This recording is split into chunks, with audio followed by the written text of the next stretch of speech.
We are welcoming you for a new episode of College Review. Today we'll talk about one more important topic, that is education loan process.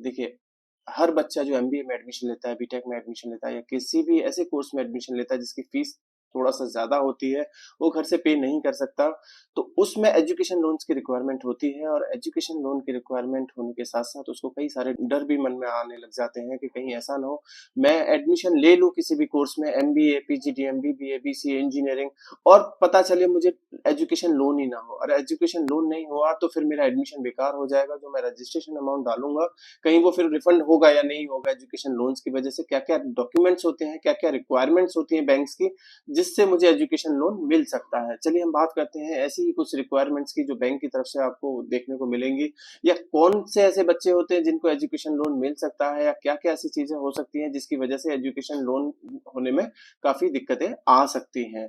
देखिए, education loans के लिए bank आपसे कुछ requirements करेगा, कुछ documentation मांगेगा, वो documentation आपको देना होगा। जैसे 10th 12th ग्रेजुएशन की मार्कशीट आपको बैंक्स को देना होगा, एंट्रेंस एग्जाम का रिजल्ट, चाहे वो कैट मैट फॉर एमबीए और पीजीडीएम स्टूडेंट्स की अगर मैं बात करूं तो कैट मैट जेट कोई भी कम्पिटिटिव एग्जाम जो आपने दिया है उसका स्कोर कार्ड बैंक आपसे मांगेगा। प्रूफ ऑफ एडमिशन यानी कि ऑफर लेटर या एडमिशन लेटर की रिक्वायरमेंट बैंक को होगी, वो आपको उसको देना होगा। इसके अलावा schedule of expenses in course, आपको बोनाफाइड लेटर जिसको हम कहते हैं वो आपको देना होगा कि किस किस टाइम पे बैंक को डिस्पर्स करना है आपका लोन। लेट सपोज आपने 9 लाख का लोन लिया, 10 लाख का लोन लिया।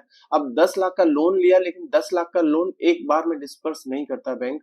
वो जैसे जैसे रिक्वायरमेंट होगा कॉलेज को, यानी कि first instalment, second instalment, third instalment, fourth instalment, या फिर सेमेस्टर वाइज उसको रिक्वायरमेंट होगा, वो उसी तरह से उसको डिस्पर्स करेगा। और उसके लिए वो उसको बेनिफिट लेटर चाहिए होगा इन एडवांस, ताकि उसको पता रहे कि कब कब बैंक को कितना कितना अमाउंट डिस्पर्स करना है।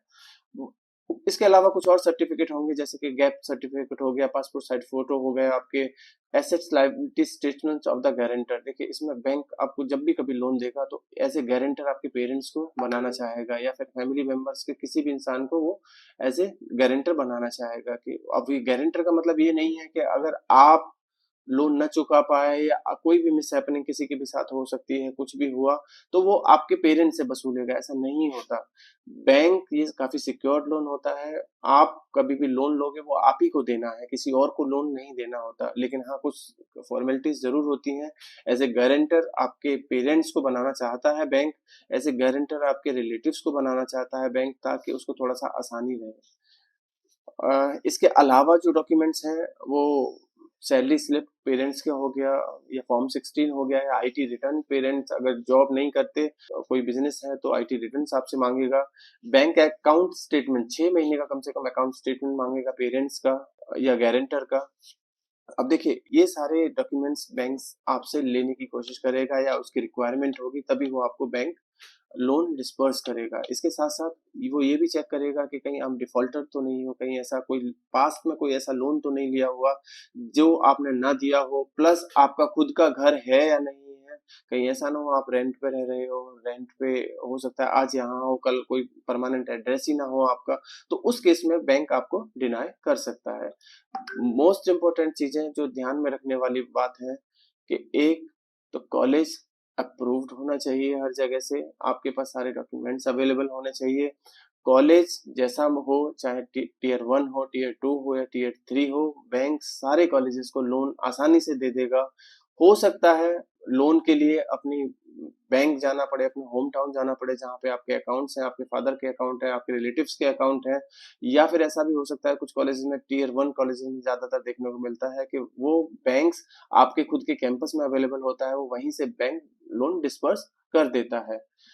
कुछ और बैंक से रिगार्डिंग कुछ पूछना है, या लोन के रिगार्डिंग कुछ और इन्फॉर्मेशन चाहिए जो शायद हम इस प्रोसेस में ना बता पाए हो आपको, तो आप हमसे हमारे गिवन नंबर पे 9891898229 पे कभी भी कॉल कर सकते हैं या हमें व्हाट्सअप कर सकते हैं या हमारे इस वीडियो पे हमें कमेंट सेक्शन में पूछ सकते हैं, तो शायद हम आपको बता पाएँ बैंक और कौन-कौन सी ऐसी फॉर्मेलिटीज़ होती हैं जो आपको करना चाहिए। लेकिन हाँ, इतना मैं ज़रूर बोलूँगा, डरने की बात नहीं है।